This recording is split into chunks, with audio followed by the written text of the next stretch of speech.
क्या करना चाहिए अपने बच्चे के स्वास्थ्य के लिए और क्या नहीं करना चाहिए। बहुत सारी कन्फ्यूजन प्रेग्नेंट लेडीज के दिमाग में होती हैं। गूगल पे बहुत सारे एडवाइजेज हैं, अगल बगल के लोग तरह तरह के एडवाइस देते हैं, ये खाना है, ये नहीं खाना है, ये करना है, ये नहीं करना। तो एक्चुअली कन्फ्यूजन वाली स्टेट आ जाती है कि हमें करना क्या है। तो आज हम आपके लिए लाए हैं वो एडवाइजेज जो आयुर्वेद में बताई गई हैं प्रेग्नेंट लेडीज के लिए क्या करना है और क्या नहीं करना है, जो उसके बच्चे पे इफेक्ट डालती है, बच्चे के ओवरऑल हेल्थ और प्रेग्नेंट स्टेट पे इफेक्ट डालती है। ये बातें 5,000 साल पहले बताई गई थी, लेकिन आज भी रिसर्चेस में ये बातें उतनी ही सही पाई गई हैं। तो इस वीडियो को हम 2 पार्ट में बनाएंगे। एक पार्ट में हम बताएंगे क्या करना है और क्या नहीं करना है, वो सेकेंड पार्ट में होगा। यहाँ ब्लिसवेदास में हमने एक डाइट चार्ट बना रखा है जिसमें क्या करना है क्या नहीं करना हमने इसमें कॉलम वाइज दिया हुआ है।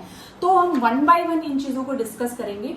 सबसे इम्पोर्टेंट चीज जो है, लोग सोचते हैं प्रेग्नेंट होने पर सबसे पहले डॉक्टर के पास जाना है।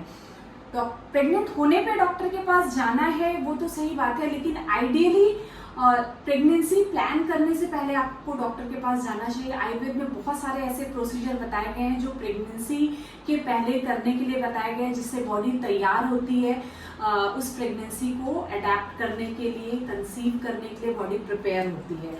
तो आइडियली उसको करना चाहिए, उसे बीज संस्कार के नाम से जाना जाता है। तो अगर आप प्लान कर रहे हैं और कोई मेडिकल कंडीशन आपके है जो प्रेगनेंसी में दिक्कत कर सकती है, या अगर आप टोटली हेल्दी है तब भी आपको अपने डॉक्टर से कंसल्ट करना चाहिए, आयुर्वेदिक डॉक्टर से कंसल्ट करना चाहिए कि प्रेगनेंसी के पहले कौन से ऐसे प्रोसीजर्स हैं जिनको करने से बॉडी प्रेगनेंसी के लिए तैयार होती है। इन्हें हम बीज संस्कार के नाम से जानते हैं। तो प्रेफरेबली आप बीज संस्कार अपना करवाएं। और अगर प्रेगनेंसी हो गई है तो सबसे इम्पोर्टेंट चीज, लोग दवाइयों पे सबसे ज्यादा ध्यान देते हैं कि दवाइयाँ लेना है। बिल्कुल दवाइयाँ जरूरी है, लेकिन उससे भी ज्यादा इम्पोर्टेंट आपकी डाइट एंड लाइफस्टाइल है। इतनी सी दवा होती है और हमारी डाइट एंड लाइफस्टाइल, जो हम दिन भर जो हम खाते हैं, जो दिन भर हम जो जिस तरीके के कोड एंड कंडक्ट करते हैं, वो हमारे फिजिकल और मेंटल स्टेटस पे इफेक्ट डालते हैं और डायरेक्टली इनडायरेक्टली हमारे बच्चे पे इफेक्ट डालते हैं। तो आयुर्वेद में जो सबसे पहले कहा गया है, प्रथम दिवसे प्रहृष्टा, मतलब प्रेग्नेंट लेडी को जब से मालूम चले कि वो प्रेग्नेंट है उसे प्रसन्न रहना चाहिए। मेंटल ऐसा कोई भी फैक्टर जो आपको डिस्टर्ब कर रहा है, जो आपके मेंटल पीस को डिस्टर्ब कर रहा है, उसको अवॉइड करना है, क्योंकि ये हार्मोनल चेंजेस बॉडी में क्रिएट करता है, जो स्ट्रेस है या जो डिप्रेशन है या जो एंजाइटी है, और वो बेबी की ग्रोथ को इफेक्ट करता है। इसके अलावा अच्छी बुक्स पढ़ें, मतलब ऐसा कोई भी काम जो आपके मेंटल पीस को डिस्टर्ब कर रहा है वो नहीं करना, और ऐसे सारे काम जो आपको रिलैक्स फील कराते हैं वो करना है। तो खाली समय में अच्छी किताबें पढ़ें, अगर टीवी देख रहे हैं तो वो कोई अच्छा प्रोग्राम देखें जो आपको मेंटली रिलैक्स करे और आपको पॉजिटिव थॉट्स दे। इसके अलावा बहुत प्रेगनेंसी में नींद बहुत आती है, थकान बहुत लगती है, लोग बहुत लेट मॉर्निंग में बहुत देर तक सो के प्रेग्नेंट लेडीज उठती हैं कि हमें सुबह उठने का मन नहीं करता। लेकिन कोशिश करें कि सुबह जल्दी उठें, क्योंकि सुबह जल्दी उठने से आपकी बॉडी क्लॉक जो है वो प्रॉपरली काम करती है, जो आपका बॉडी सिस्टम है वो अपने जो हार्मोनी है उसको मेंटेन रखता है। तो बहुत देर से नहीं उठना है, क्योंकि बहुत देर तक अगर आप सोते हैं तो बेबी को भी क्योंकि आप देर से उठेंगे तो देर से आपका सारा दिन शुरू होगा, देर से आपका खाना पीना होगा, तो बेबी को भी जो न्यूट्रिशन मिल रहा है वो आपके खाने से ही मिल रहा है, तो बेबी को भी न्यूट्रिशन लेट से मिलेगा। इसलिए कोशिश करें कि सुबह टाइम से उठें, और बिल्कुल उठते ही बहुत ज़्यादा पानी नहीं लेना है, क्योंकि वो भी आपके डाइजेस्टिव जो जूसेस हैं उसको डाइल्यूट करता है। तो उठ के बहुत ज़्यादा पानी नहीं लेना है, हो सके तो गुनगुना पानी लें, जो आपको प्रेगनेंसी में जो कॉन्स्टिपेशन होता है उससे भी रिलीफ करेगा। और अगर पानी पीने की आदत नहीं है तो कोई बात नहीं, आप अपना जो डेली रूटीन काम है, जो नेचुरल अर्जेज आ रही हैं, जो स्टूल पास करना है वो करें, उसके प्रेशर को रोकना नहीं है। स्टूल जो पास करना है वो एक रूटीन से जाएं। कॉन्स्टिपेशन के कारण बहुत बार हम अवॉइड करते हैं, लेकिन अपनी एक जो रूटीन हैबिट है उसको नहीं छोड़ना है। फिर सुबह बहुत बार खाली पेट रहने की, मतलब भूख नहीं लगता तो लेडीज़ खाली पेट रहती हैं, जिसके कारण से उनको नौजिया वॉमिटिंग बहुत ज़्यादा होती है। तो सुबह खाली पेट नहीं रहना है। उठकर बहुत बार अगर नौजिया बहुत ज़्यादा हो रहा है तो भुने हुए मखाने या किशमिश आपको खाना है। भुना हुआ मखाना जो थोड़ा सा ड्राई रहता है, सूखा रहता है, वो आपकी जो वॉमिटिंग की जो टेंडेंसी है उसको कम करता है, वो लेना है। और नाश्ते में हल्की चीज़ें लेनी है, भले ही आपको वॉमिटिंग हो रही हो लेकिन आपको कुछ ना कुछ खाते पीते रहना है, क्योंकि बेबी का न्यूट्रिशन उससे मिलता है, वो हैम्पर नहीं होगा। तो बहुत सारे ऑप्शंस हो सकते हैं खाने में, इजीली लिक्विड और इजीली डाइजेस्टेड या सेमी सॉलिड जो भी खाना आप खा पा रहे हैं। इसमें हम बहुत सारे ऑप्शंस देते हैं, मीठा नमकीन आपको जो भी पसंद है, मखाने की खीर हो गई, सूजी की खीर या उपमा हो गया, सूजी का हलवा हो गया, उत्पम हो गया, या सिंपल दाल रोटी हो गई, या हरी सब्जी या रोटी हो गई। आप इसमें से कोई भी ऑप्शन अपने लिए ले सकते हैं। नाश्ता आपको लेना है, प्रोसेस्ड फूड ना लें, फ्रेशली फॉर्म जो इजीली डाइजेस्टेबल है वो नाश्ता लेना है। फ्रूट्स में आप सभी फ्रूट ले सकते हैं, जो सीजनल फ्रूट्स हैं वो आप सभी ले सकते हैं, उसमें कोई प्रॉब्लम नहीं है। हाँ, पपीता और पाइनएप्पल के बारे में बोला जाता है कि ये प्रेगनेंसी में नहीं लेना चाहिए, लेकिन आप पपीता और पाइनएप्पल भी इतना ज़्यादा नहीं ले सकते, मतलब पूरा का पूरा पपीता आप नहीं खा सकते हैं। तो अगर खाने की इच्छा हो रही है तो 1-2 पीस खाने में कोई हर्ज नहीं है। बाकी जो भी सीजन में आपको फ्रूट चल रहा है आप वो सभी कुछ ले सकते हैं।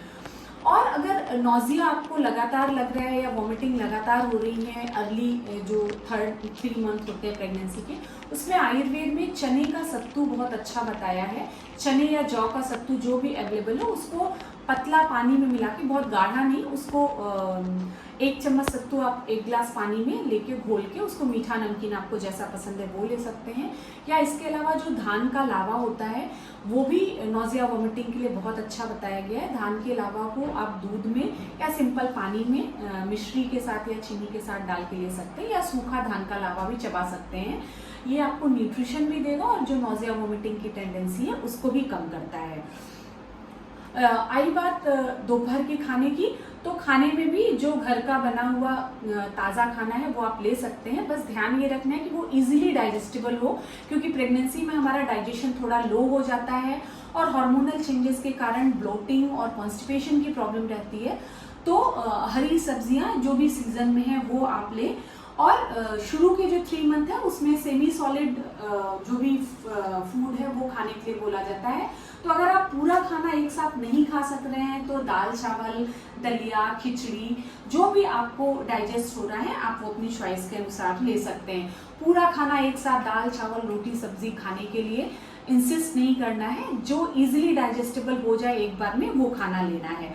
और सबसे बड़ी बात है, हैप्पी मूड से, खुश मन से खाना है, भोजन के प्रति कृतज्ञता का भाव रखना है, क्योंकि यही भोजन आपके बच्चे को पोषण दे रहा है। फिर दोबारा कब खाना है, बहुत बार कहा जाता है कि हर 2-2.5 घंटे पे कुछ खाते रहें, लेकिन पहला खाया हुआ खाना जब आपका डाइजेस्ट हो जाए, जब आपका पेट हल्का लग रहा है, जो आपको इरेक्टेशंस आ रहे हैं, जो डकार आ रही है, उसमें पिछला खाया हुआ खाने का स्वाद नहीं आना चाहिए। जब आपको फ्रेश इरेक्टेशंस आ रहे हैं तो आप नेक्स्ट फूड ले सकते हैं अगर आपको दोबारा से भूख लगी हुई है। इसके अलावा आयुर्वेद में मंथ वाइज स्पेशल चीज़ें बताई गई हैं खाने के लिए, जो उस मंथ में बेबी की ग्रोथ के लिए और जो मदर की बॉडी में जो डिमांड है उसको फुलफिल करती है। जैसे शुरू के 3 मंथ में तो बोला गया है कि लिक्विड डाइट जो मधुर आहार की हो, मतलब मधुर से मीन्स यहाँ मीठा नहीं है, जिसका पाचन के बाद जो मधुर रस प्रदान होती है वो आपके आयुर्वेदिक डॉक्टर आपको बता देंगे, वो लेना है। लिक्विड डाइट स्पेशली आपको जो नॉजिया वॉमिटिंग के कारण जो डिहाइड्रेशन हो रहा है उसको मेंटेन करने के लिए लिक्विड डाइट बताई गई है। मिल्क स्पेशली लेने के लिए बोला गया है। इसके अलावा मंथ वाइज चीज़ें बताई गई हैं, जैसे दूसरे महीने में दूध स्पेशली बोला गया है। तो ऐसा नहीं कि आपको दिन भर दूध लेना है, लेकिन प्रेफरेबली आपको अपने डाइट में दूध ज़रूर शामिल करना चाहिए। जैसे 3rd मंथ में खीर या मूंग की दाल की खिचड़ी बोला गया है, तो इसको आप अपने डाइट में ज़रूर शामिल करें। और दूध के साथ शहद लेने के लिए बताया गया है। अगर आप नॉनवेज लेते हैं तो आप मीट सूप ले सकते हैं। इसके अलावा 4th मंथ में स्पेशली दही और चावल लेने के लिए बताया गया है। मूंग की दाल की खिचड़ी आप ले सकते हैं। 5वें महीने में खीर लेने के लिए बताया गया है, तो वो आपके बेबी के ग्रोथ को और आप में प्रेगनेंसी के कारण जो चेंजेस हो रहे हैं उसको मेंटेन करता है। 6ठे महीने में फिर खिचड़ी के लिए बोला है और मीठा दही लेना चाहिए, आप इसको अपनी डाइट में शामिल करें। और अगर आप नॉनवेज हैं तो मीट सूप आप ले सकते हैं। 7वें महीने में भी खिचड़ी और 8वें 9वें महीने में दही और दूध के यूज़ के लिए स्पेशली बोला गया है। तो आप जो मंथ वाइज ये डाइट प्लान बताया गया है इसको अपने डाइट प्लान में ज़रूर शामिल करें। और खाने के बाद बहुत ज़्यादा पानी नहीं लेना है, ये भी आपके डाइजेशन को इफेक्ट करता है। खाने के बीच में थोड़ा पानी लें और खाने के बाद में थोड़ा पानी लें। मतलब अगर आप एक छोटा ग्लास लेके खाने बैठ रहे हैं तो 2-3 घूंट पानी खाने के बीच में और 2-3 घूंट पानी खाने के बाद लें। खाना डाइजेस्ट होने के बाद 1.5-2 घंटे बाद आप जितनी प्यास है उतना पानी ले सकते हैं। खाना खा के तुरंत सोना नहीं है या सिर्फ बैठे नहीं रहना। खाना खा के एटलीस्ट 100 स्टेप्स चलना है और फिर उसके बाद थोड़ा सा बैठ के फिर आप चाहें तो बाएं करवट पे रेस्ट ले सकते हैं। हाँ, रात का खाना खा के तुरंत नहीं सोना है। सोने के 2 घंटे पहले कोशिश करें कि आप अपना डिनर ले लें। रात में अगर आप दूध ले रहे हैं तो क्योंकि प्रेगनेंसी में थ्रू आउट कॉन्स्टिपेशन की प्रॉब्लम रहती है और जैसे जैसे प्रेगनेंसी बढ़ती है कॉन्स्टिपेशन की प्रॉब्लम बहुत सारी महिलाओं में बढ़ती है, तो उसमें आप दूध मुनक्का ले सकते हैं। उसमें आप आधा ग्लास पानी लें और आधा ग्लास दूध लें, उसमें 8-10 मुनक्के धुल के बीज निकाल के उसमें डाल दें और जैसे चाय खौलाते हैं वैसे चाय जैसा उसको खौलाना है और 10-15 मिनट खौलाने के बाद उस दूध और पानी के मिक्सचर को आप सिप सिप करके पी लें गुनगुना और मुनक्के जो हैं उसको चबा के खा लें। खाना खाने के बाद तुरंत सोना नहीं, जैसा हमने पहले बताया है। मोबाइल का यूज़ सोने से 1 घंटे पहले बंद कर दें और कोशिश करें कि रात में 10-10:30 बजे तक सो जाएं। बहुत लेट नाइट जगना प्रेगनेंसी के लिए ठीक नहीं है और इस समय हाइजीन का अपना स्पेशल ध्यान रखना है और क्या नहीं करना है वो हम नेक्स्ट वीडियो में बताएंगे। तो अगर इस वीडियो में बताई गई जानकारी आपको पसंद आई हो, अच्छी लगी हो, तो आप अपने जानने वालों में जो कोई लेडी प्रेग्नेंट हो आप उसके साथ शेयर कर सकते हैं। और अगर प्रेगनेंसी में डूज एंड डोंट्स को लेके कोई क्वेरी है तो आप कमेंट बॉक्स में हमें बता सकते हैं। And for more information call Health Alexa at 894-8888-894 and thanks for watching our video till end. Thank you.